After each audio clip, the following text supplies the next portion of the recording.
தாவீதின் தேவனாய் கர்த்தர் தாவீது பார்த்து சொல்லுகிறார், நீதிமான் கூப்பிடும்போது கர்த்தர் கேட்டு அவர்களுக்கு அவருடைய எல்லா உபத்திரமும் நீங்களாக்கி விடுகிறார்.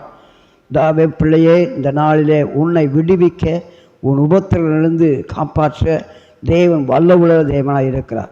கூப்பிடுகிற நீ தெய்வ சமூகத்தில் அமர்ந்திருக்கிற உன்னை கர்த்தர் கண்கள் காண்கிறது.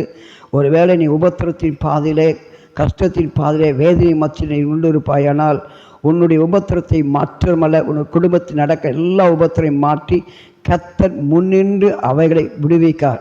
பணம், பிரச்சனை, போராட்டம் எவைகள் இருந்தாலும் மாற்றி தவிக்கிற உன்னை கர்த்தர் விடுவிக்க வல்லமுள்ள தேவனாக இருக்கிறார்.